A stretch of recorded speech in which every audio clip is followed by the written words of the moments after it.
notes. So we just heard some testimony on the dairy margin coverage insurance program and then on the virtual fencing project. If you have any thoughts on either of those, we can as a committee or individually talk to the House Appropriations Committee. In addition to the other changes that the Senate made, we can make comments on those. So these guys brought up an amount of $150,000. Is that from their program? From 205? No, not Okay. not connected. I'm sorry, yeah, not connected to H205. Okay, I thought that there was a connect though, wasn't there? Well, I think what he's asking is, it seems as though to the 205 funding has been decreased and this new fencing program has been funded, and are they connected in that way? Yes. I see. So I think in the larger sense that there are a number of programs that are either not funded or funded at less than the House position. And at the same time, there are in the Senate proposal, new programs or new things to fund. The dairy margin coverage is not a new program, I suppose. And then there may be, I don't think, then yes, there's the organic. Yeah. Which is in the budget. Oh, it is now. In the Senate's program. Yeah. So there are differences, some of them small, some of them larger, that offset each other. I don't think there's a direct connection between one and any other one. Okay. I thought that during the Senate review of H205, that's when I spoke to Rich during that dinner, and I thought that's when they brought in these people with the collars and all that. So, okay, my confusion. Yeah, I don't think that there's a direct connection. Fair enough. Yeah. Thank you. Yeah. And thank you, Mike, for paraphrasing for me. It's sort of interesting to see a side by side of, our memo to appropriations or what got put in the House budget, and so where the Senate's kind of at with their various. Yeah, so there is sort of a side by side. If we want to pull up on the JFO website. Senate budget. Yeah, Senate budget, there's unfortunately, I don't think it's all in one place, but there are a couple of documents, and one of them has a pretty good side-by-side of the one-time funding requests. And then there are other documents that have the base funding, but that one-time one gives a pretty good look at it. So we can walk through them again together here, but Mike. Just wondering so I know that there was a sort of a minor complication with the organic dairy funding in that it wasn't in the House budget because the Senate was, taking the lead on it. Have we sort of officially expressed to our House budget negotiators that we support inclusion? Yeah, I think yes, we have said that. I think our position is we wanted that money in the Budget Adjustment Act and something else pushed it out. If you put it back in, great, and it should push something else out, not necessarily other ag funding. And we're not looking at it as a substitute for something else. Zero sum. Yeah. That feels like the position that we're in at the moment. Yeah. So the Senate version of the budget, a couple of things, in addition to these two new programs and to the organic dairy money, it reduced proposals. The H205 funding is currently at $150,000. The Sustainable Jobs Fund had one-time funding for 3 different projects and total $400,000, and that's been cut to 2 projects, $300,000. Back to that in a minute. So it was $100,000 was trimmed there. The large program that was originally in the governor's recommend at $10 million that left the House at 5 million is at 2.3 million for the meat, produce, and maple processing. And then the conservation districts, we had 1 million in one-time funding, and that's currently in at base funding at 250,000. And Was that more than it was last I year? think that's less than it was actually last year. Wow. No, I take that back. I'm sorry. It's a 250 bump up over what it was last year. But yes, more than last year. Was last year 112 or was 112 the historical number? I think 112 is an older number, and last year was, yeah. So, I mean, there's, I guess we can think about this in very quantitatively in terms of dollars, but also qualitatively, you know, how do we feel about programs being added, being reduced, being increased dramatically, trimmed? And again, recognizing that we're one committee and the other committees are looking at sort of the same hard questions. And it's not that we have to make this call this afternoon, but before long, just because the process is moving forward, and you know, I think that they'll appreciate our feedback as soon as possible. So, what I might suggest is if people have any immediate thoughts, they want to share them now, we can sort of get the conversation going. And if we find that, you know, we've got to a point where not in a firm place, then, you know, we can sort of sleep on it and think about it and then, you know, make some final remarks tomorrow. So the process here is that they're looking for remarks to guide their hand, but for the most part, budget's out of our hands. Well, yeah, I mean, we aren't, so there isn't a committee, it's now a committee or conference, and they're, you know, looking at all the hard decisions. And Do I remember correctly that the NRC districts, some of that money was reduced? so that's the conservation districts. Yes. Yes, so that was, we had 100,000 in, I'm sorry, we had $1 million in one-time funding what we recommended. And so that's what we were just talking about, is down to, it's moved to the base, which is arguably good. Yeah. Because it'll be. There next year. Yeah, but it's a smaller dollar amount. And how much was it reduced? It's whatever it was in the past plus 250,000.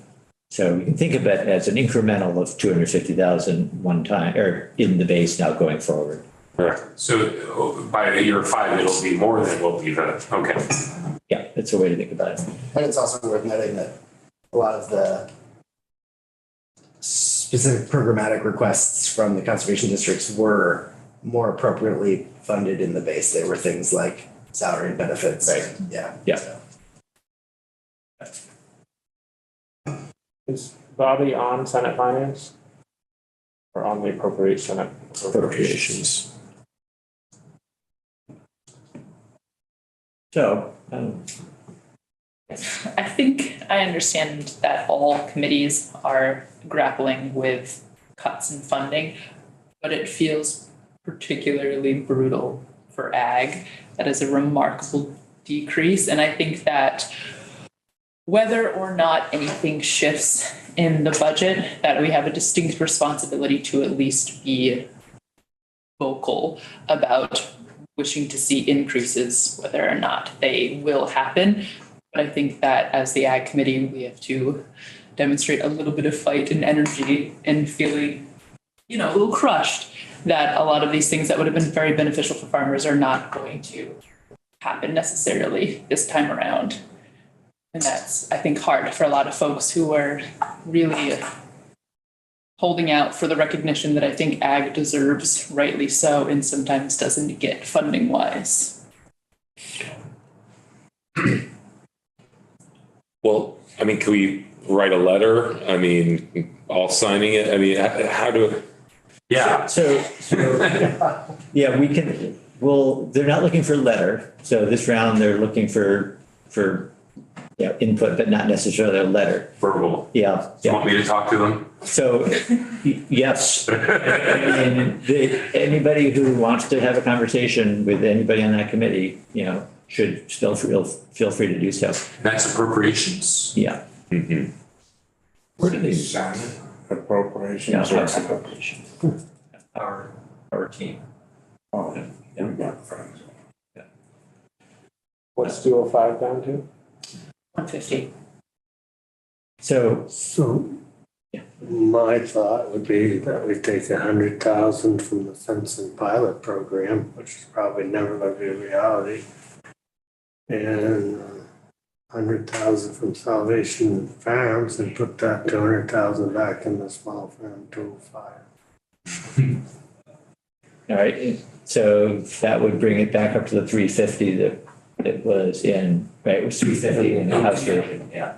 I know it's had multiple dollar figures attached to it. I mean, the fencing thing it's a great idea, but I mean, quick calculations. I got 40 beef animals that cost me $12,000 just to buy the collars. You mean this? And where am I gonna get the benefits for that? Well, yeah, directly monetarily, you may be able to stock more animals. That's about it.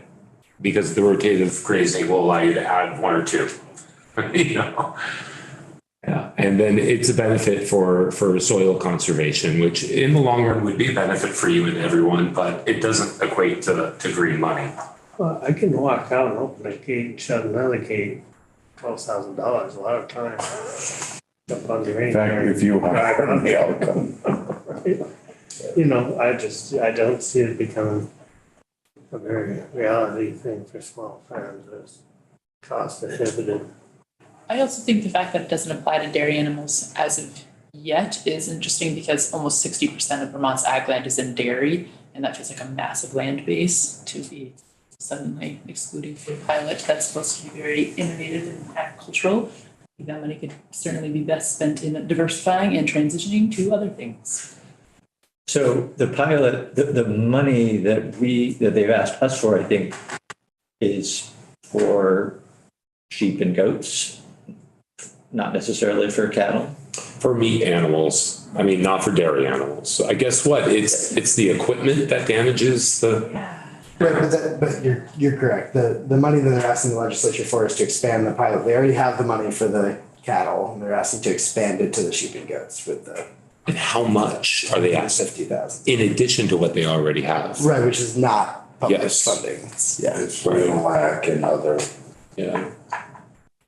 I mean, I definitely think that if Vermont expands into, gets out of dairy and more into meat production, which I'm getting the impression from the agency that that's the direction they want to go in, this might be beneficial. But yeah, I agree. It's really expensive. It's really kind of fancy, experimental, when there are real fundamental things we need that aren't being applied, What was can we talk about, of the three programs for 400,000, what the Senate proposed? Yeah. So the total 400,000, there were three programs. One program that's been cut was 50,000, that's gone. That program was alternative land access study.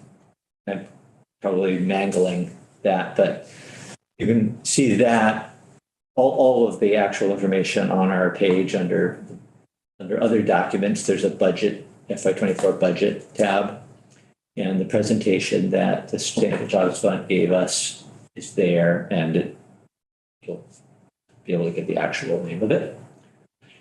And then the other two programs were the beef on dairy and Independent retailers. Yes. Yeah. And that's been, one of those was trimmed by 50,000. I think maybe you've got that. What's the meat maple produce at it? divided up now? That's a total of 2.3 million, and it's not, it isn't divided up within the Maple Produce, except for a 25% cap on the Maple piece that we had put in. And That's down to what? 2.3 total. the organic dairy money was dropped to 6.9, if I remember correctly. 6 point something, 6.9. 6.9. Yeah, which is the number that is now agreed to be the right number for the amount of milk that they would be measuring against. Yeah.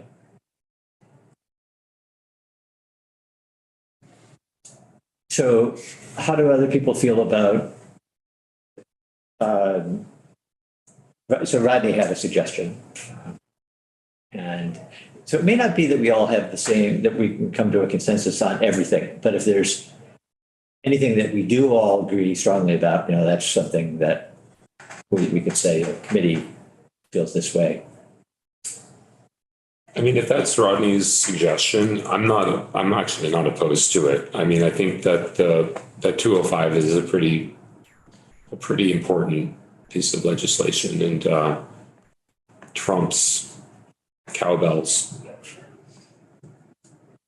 What was the other $100,000 you were saying we could get the money out of? Salvation Farm. Oh. Salvation Farms well, everybody remembers the organization, and the money was for pilot's not the right word in this case, right? But it was a demonstration project maybe to expand the ability to use green food and get it into institutional settings. Yeah. I have a harder time letting go of that, but What about taking up the 2.3? Since that's a new program too. Yeah. I wouldn't mind taking a 0.2 or a 0.1 out of that and taking it to 5. yeah. So that was sort of going to be, and I know that understanding that in the governor's request, it started at 10 and it's down to 2.3, and that's a significant drop from where it was. I do also think that, like, if given the choice between killing a whole, admittedly expensive, perhaps the timeline is far out on what it would act, but really interesting, innovative pilot experiment, we could either kill that and take that money and give it to 205, or we could take the other from 2.3 to 2.2 and really beef up 205 closer to where it was. And those are both grant programs, that are going directly to farms. So it's really just sort of shifting from one idea of a grant program to another. Strong point. I don't think that. Go ahead, Ben. I understand that. I'd agree to that too, but Salvation Farms wanted to sidestep any grant program by going directly to legislature to get their funding for their project. Everyone else has to go through a grant process to do the same thing, if they was to do the same thing. Okay? Yeah, understand. I mean, I don't really agree with how that all shook down. yeah, understood. I guess I was more referring to the fencing, the virtual fencing money than whether or not we also take something from Salvation Farms. But I do think, we do fund a lot of nonprofits directly through legislative appropriations. So it's not like it's unprecedented that they. And they still have access, though, if they do decide to write a grant. Am I wrong? I mean, there's still money there. They just have to work for it now. Well, I think there's for Salvation Farms. Yeah, that's what I'm thinking. Yeah, I think that part of the reason that they came to this, path is that there's not actually a lot of money for gleaning projects. It's not a thing that we've decided to fund through our sort of robust grants. Got it. Yeah, that's the way to look at it. And Well, we can have that discussion later, but that's not really what you wanted to write And when it comes to institutions, those are usually state, not always, but institutions I usually associate with like state funded programs. So this is kind of like receiving state funding for them to do their service to fuel sort of this or provide food for a state funded institution. So it does seem to tie well, but I know that's, I think it was transitioning. Corrections was the main, you're talking about Salvation Farms, is the primary recipient. Which, if you want to put it seemed to be the lowest level of, though, if you want to move to hospitals or schools, there's a higher standard of packaging and cleaning. there are somewhat, but I think the main barrier is actually time and labor. And that's why, right now, the gleaning is working for prisons because there's time and labor that is at very low cost in those spaces versus in hospitals and in schools. And so it will require an extra boost and an extra investment in order to transition to those kinds of institutions. That's what they want to do with the money. Is that what the demonstration project is that the $100,000 would go to? I would have to go back to the Yeah. testimony to. It was 500,000. $500,000 in one-time funding from the state of Vermont to support our building of a facility to anchor and scale surplus crop processing to serve Vermont's charitable and institutional food programs. Process. Yeah. Yeah. So it sounds like it is trying to, because right now they have the resources necessary to do the corrections facilities. But so that 500, it sounds like you're right. And that's what Vermont.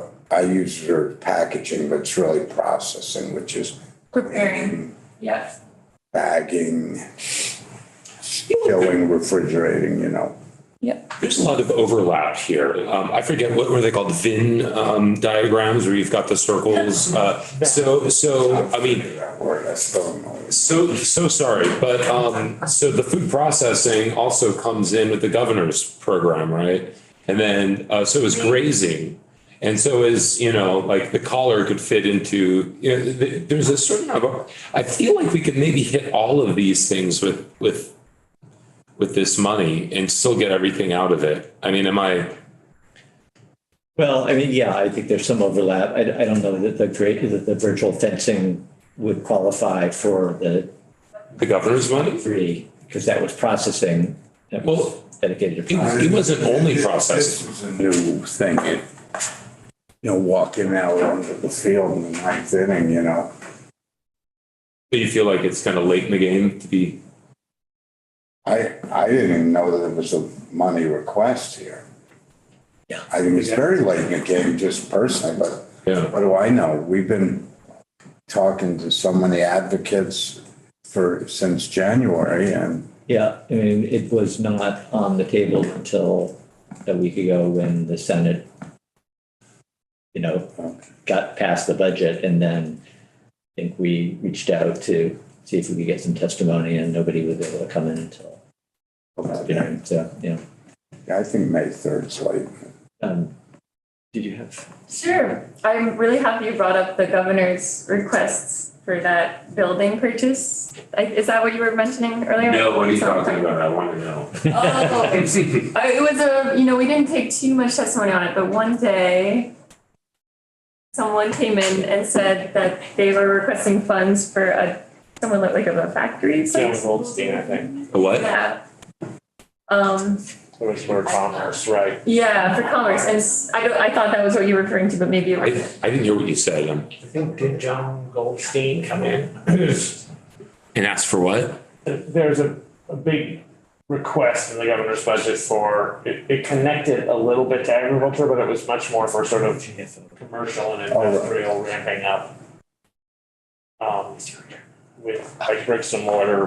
Was it a Yeah. brownfield or a distressed Connected to building? that in that. And they were repurposing it for, And do we have money in the ag budget for that? No, it's outside ag. Oh, The only reason I brought it up was because they said, I asked the question during testimony, what is going to occupy that building? Because we're purchasing it. And so, they said it could range, depends on who the buyer is with the most, interest, but it could range anywhere from like textiles, like clothing, to like, they mentioned food processing, but I don't know if that's. Hmm.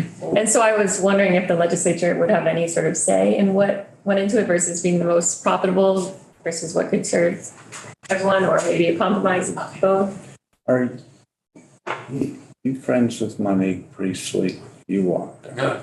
She created, before she was a legislator, a whole incubator, took a distressed building in Bradford and came up with this vision. And it's now somewhat of it's filled with tenants of sort of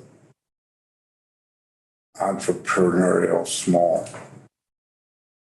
That just struck me as it was really amazing what she did. When when it talks about housing and business development, the governor has definitely had releases about wanting to convert distressed building or buildings in downtowns. It can be residences or can be converted to brownfields buildings into productive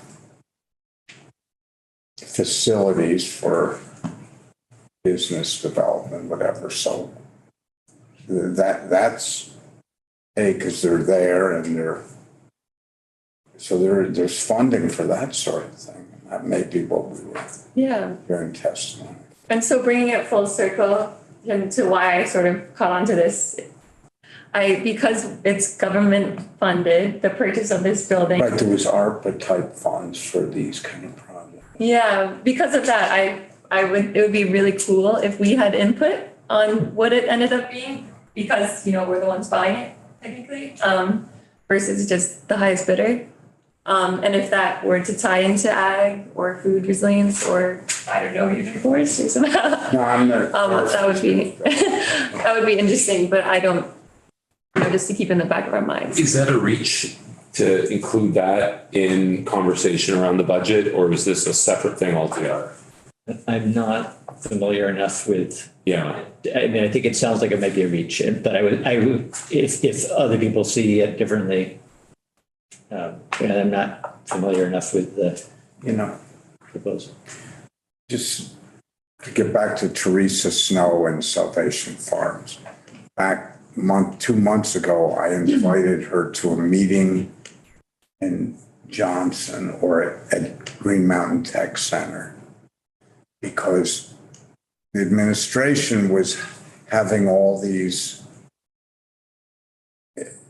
Asian natural resources, commerce, all sorts of secretaries and leaders.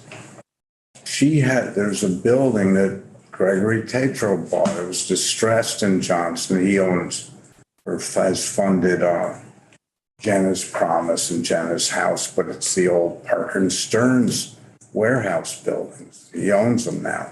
And Salvation Farms, that she was possibly going to be a tenant for that, for this production or packaging. And so I said, you ought to come there and talk to some of these agencies for funding for that, which those could have been ARPA funds. So I put her together with a few people. So you're the one to fight for this. It's all my fault, absolutely. But that has nothing to do with, our trying to steer $500,000 for her efforts. But it would have killed two birds with one stone if she could have gotten a facility to do the processing or packaging. Well, we don't know, I suppose, that. Right, we don't know that. To make some headway there. We should ask Commerce if that's still in the budget. I mean, because it was really sounded like it was, if John Goldstein was just introducing that concept to us of here's a governor. But wasn't that in Chittenden County, that facility he was looking at? Are you thinking, John, of the 10 million that we heard testimony on? It's not the 10 million. Exactly. But the 10 million, yeah, okay. That's Economic development. Yes, right. That's been knocked down. That is in the budget still, but at a lower number. Everything's gone. Yeah. So to combine Representative Graham and Rice's ideas, taking money out of the electric collars and taking money out of the governor's fund, we can come up with that extra missing element of 205. I think that's a great idea, and I'd like to put that forward as a motion. Just to, 100 and 100. I think it was 100 and 100 that were, yeah, because we were at 350, now we're at 150. We have 200 to make up for, rather than pulling it out of Salvation Farms, which seems like a reasonable place to leave the money. Let's take it out of this new collar money, take some from the governor's program. And then we're back to 350 again. So I'm hearing, in any case, consistent support for moving back to 350 on the H205. For the sake of conversation, 350 was the number that approps landed on, but it was never a number that we were talking about. We were talking about 250, and then we were talking about 250 and 250. Yeah. So we don't, 350 is just a sort of random number to land on. And we don't, if we feel like there's a better combination of those things to recommend and it gets us to 250, which is what we were talking about originally anyway, we could also.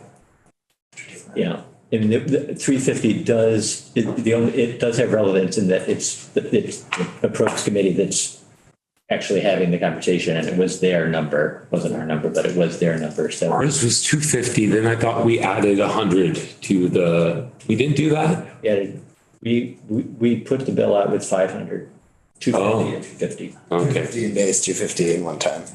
And they changed it to 350 in one time. okay. Could you just provide some clarity for me? As I'm looking at the budget, there are multiple areas of agricultural funding that are massive amounts of money. Why are we only working within such a tiny amount? Why can we not dip into other areas where ag is getting financed? So I don't know for sure what those numbers are, except that all of the money funding the departments, the agency's operations are in the budget. So all of the staffing, all of whatever else that they've got going on there, that's, I think, not something we're talking about because we supported it the first time through and the Senate has supported it. Otherwise, it would be popping up as an exception. And also like what we would hear if we were to say, no, we want all these programs to take $100,000 from that other, we would hear like, well, okay, that means you're cutting someone's existing job. Right, or program. So I was going to say that we probably should just make a recommendation on what we want to keep and let them figure out how to fund it. Yeah, okay. So if we, for example, said that we strongly urge the money for organic dairy, 6.9. Like to see 205 go back to the 350. For retirement.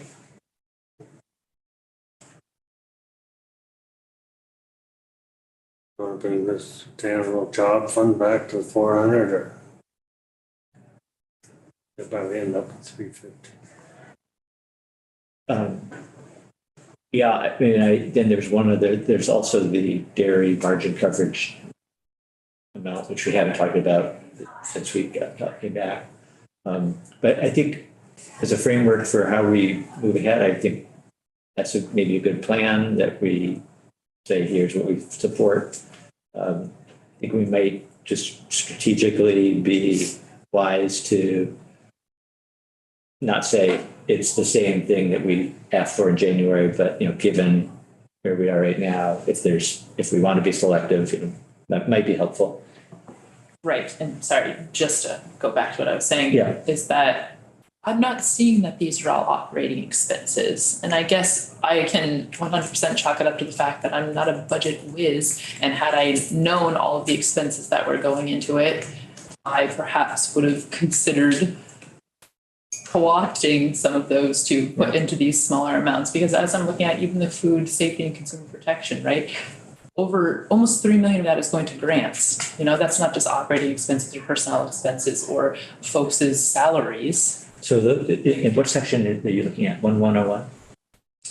I'm in section B 223. Okay, I'm not even sure. Yeah. Set aside some money for a audit. Ag development, it says 22 million. So it's confused at that process. Yep, so I don't know that I have all the answers there. The agency came in back in whenever, and January, maybe February, and went through a long presentation that fairly quickly that included, I think everything. And we did not dig into, we didn't dig into the staffing, and we didn't dig in maybe to existing grant programs that are showing up there that are, ongoing, that are part of the base. To say whether we thought they should continue to be part of the base and that sort of ties into the sort of peripherally to the conversation we had when Representative Tolino came in last week. And how do you know whether that money should continue to go to that program, or whether that position is a good use of funding? And we don't know. And I think it's a short answer. We don't always know. Maybe it's a better answer.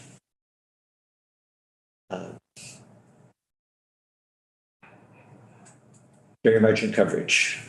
Any quick thoughts on that? That seems like we've promised farmers money that we haven't even budgeted yet. I mean, it would be really fair if it's sort of a rolling application process with a reimbursement, that the first half of Vermont dairy farmers who signed up are getting reimbursed, and now we've run out of money. And I don't know, how clearly it was communicated that it was first come, first serve. And I feel like usually those things are pretty clear.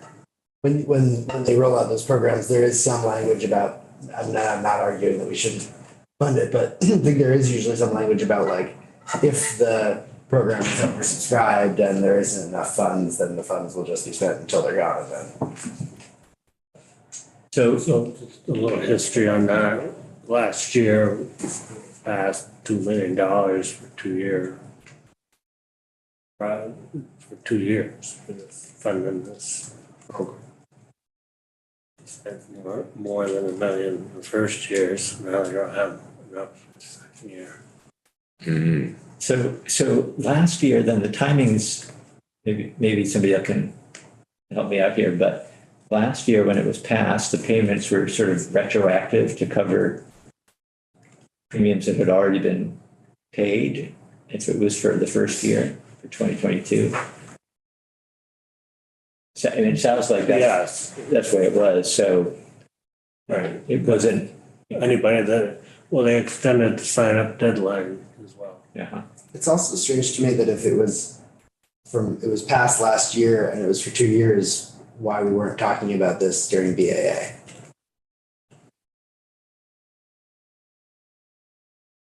It didn't, it was talked about, but we didn't put it in. I'm sure that anybody came and pitched it to us, and the Senate didn't do it either. I think all along maybe this was the thought, but I don't know why. We got some testimony from agents. Okay. It wasn't gonna be enough.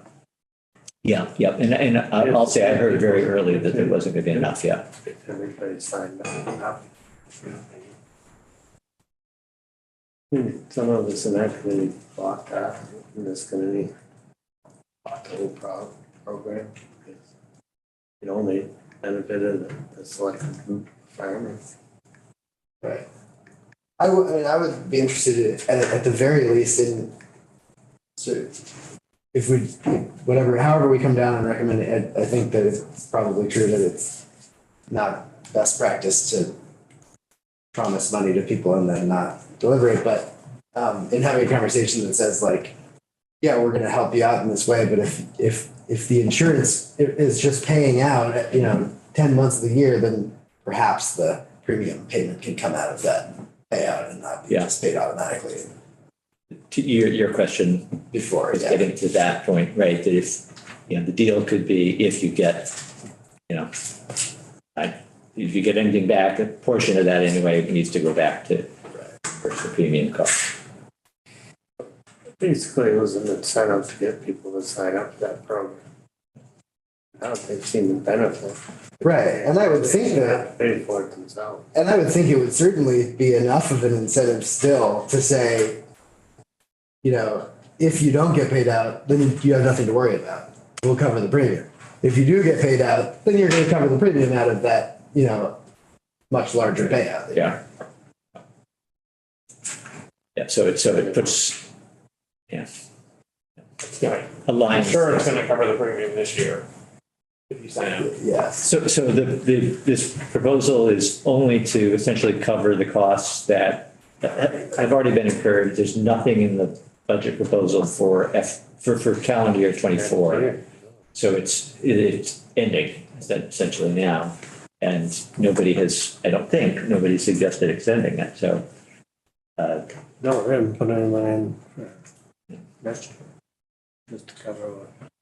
So we need to wrap up, but is everybody more or less on board with the framework of saying, here's what we think should be prioritized? And if the dollar amounts are different than what they total now, letting the committee deal with that? Yeah, so what are our priorities? It sounds like 205 is, 205 funding. The organic, sorry. organic dairy. Organic dairy. And, okay, so the Too tough, the sustainable jobs, anybody have any thoughts on those? I was just going to ask if we had heard offline at all from Sustainable Jobs after that, like if they were sort of like, yeah, sure, that's fine, we can find that $50,000 I elsewhere. don't think so. But I think that in most cases, I haven't heard anybody, not every, but in most cases. I mean, I would like to see the alternative models of land access to be included. 50,000 is a fairly small amount of money, and I feel like that's a really important topic to consider with the age of our agricultural producers currently, and the fact that within the next decade, we're going to have to look at transitioning roughly 80% of our land base. And so looking at alternative models might not be a bad idea right now. Especially with private equity coming into the state trying to buy up everything. Right. And 50,000 is so minimal in the grand scheme of this.